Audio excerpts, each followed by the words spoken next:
Good morning everyone, welcome back to my channel. আমি অঞ্জনা, আশা করছি তোমরা সবাই ভালো আছো। আজকে হলো 16ই আগস্ট, শনিবার, জন্মাষ্টমী। এখন বাজে সকাল 10টা 15। আমি স্নান করে একেবারে রেডি হয়ে উপরে চলে এসেছি। মা ঠাকুর ঘরে অলরেডি পুজো দিচ্ছে। আমি এদিকে ঠাকুরের যা যা রান্না হবে সব এখন থেকে শুরু করে দেবো, মানে এখন থেকে গোছ গাছ করে সব শুরু করে দেবো। আর আজকে রান্নাবান্না মা করবে সব। ছোটো বাজারে চলে গেছে। তো চলো, তো সারাদিন কী কী করছি, গোপালের জন্য কী কী রান্না হবে, চলো তোমাদের সাথে শেয়ার করবো। তো দেখতে থাকো ব্লগটা।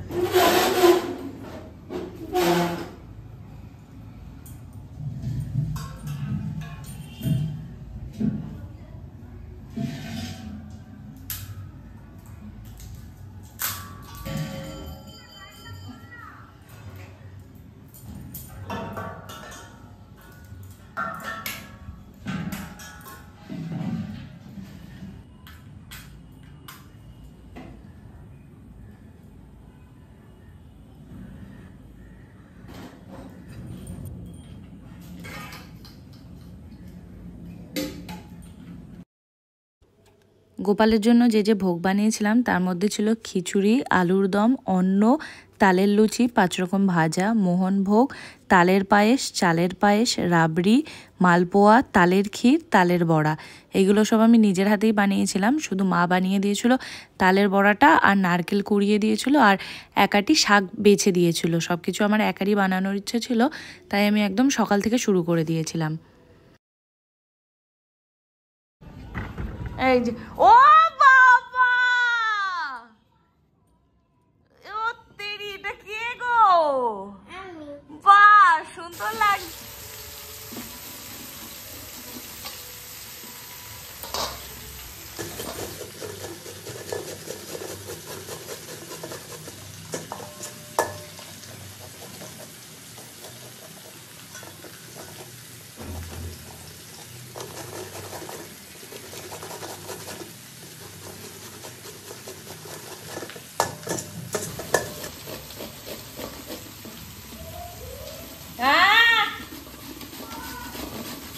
এই তো বৌদি, কোথায় তুই জানিস না?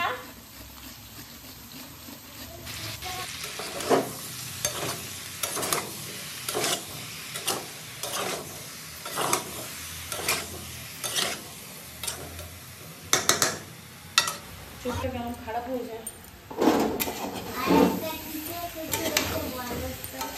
ভেরি গুড পেয়েছি তার। আর একটা কি জানি বলো।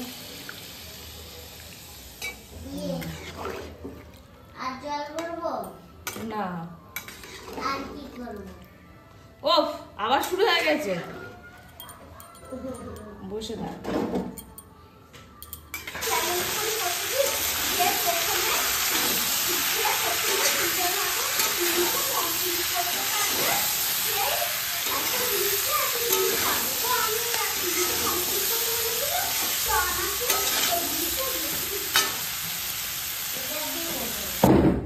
এখানে আলুদম হয়ে গেছে, এখনো প্রচুর রান্না বাকি।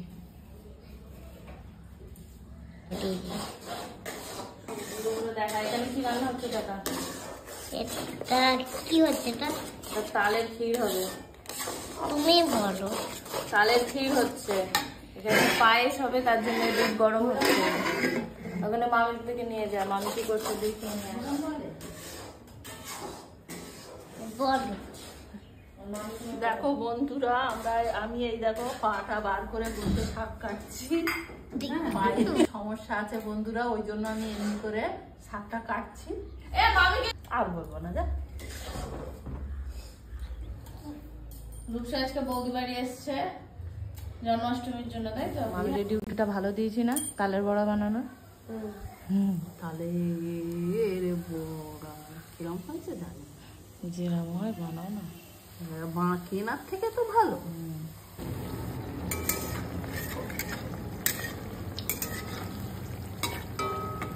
এখন মালপোয়া বানাচ্ছি, আর অনেক কিছু বানানো হয়ে গেছে।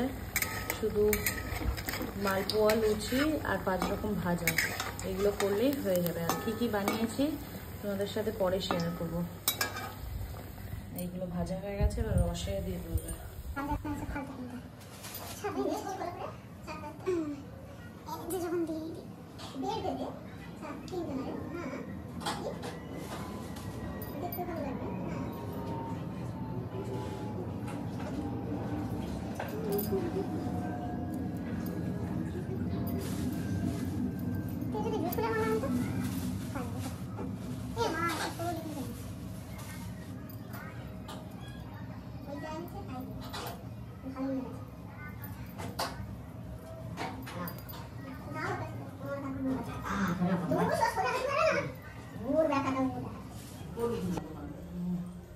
বলছিলাম বাবাই চলে এসে এই আমার ছেলে মাদার বাচ্চা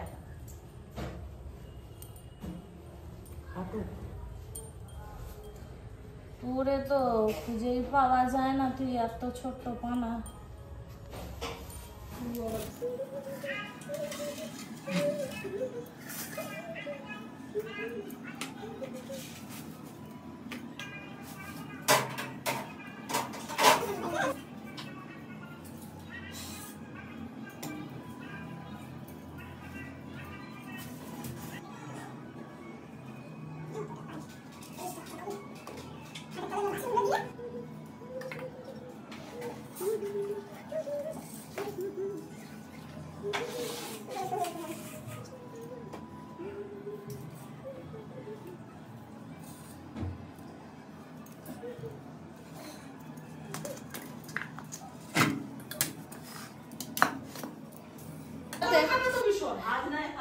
পুজোর গোছাতে টাইম লাগে না, ভোগেই টাইম লাগে, ভোগে টাইম লাগে, পুজোর গোছাতে টাইম লাগে না। পুজোর গোছানো ঘন্টা খানেকের মধ্যে সব গোছানো হয়ে যায়। পূজার আর কি ফুল ফল সব কাটা, এই তো ও সময় লাগে না, সময় লাগে এতে। এই সব এরা কি পূজাতে এমন কিছু না। প্রসাদ দিয়ে গেছে, এরা কি করেছে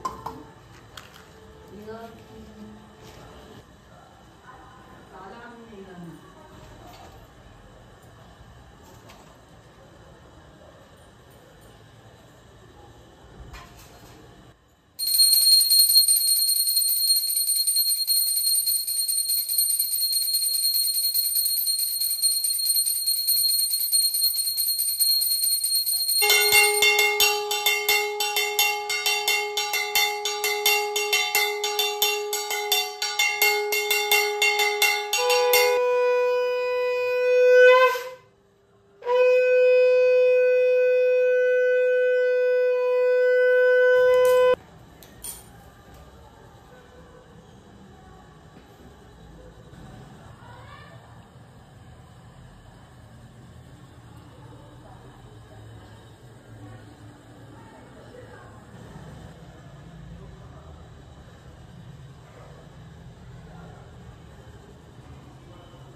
এই যে এসছে এখন 8টা বাজে, 8টা, এদের 6:30 6টায় আসার কথা, সব 8টার সময় এসছে। ঠিকই করেছে। আর দুজন এখনো আসছে, এসে পৌঁছায়নি। আমি এখন ভোগ বিলি করছি।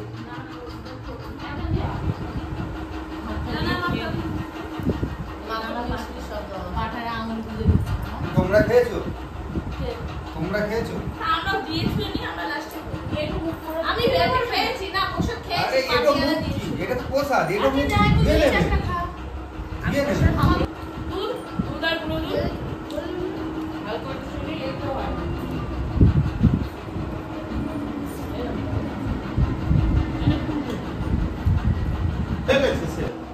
রাধা সেজেছে। তা কি বলছিস? শোন না, দেখি শোন।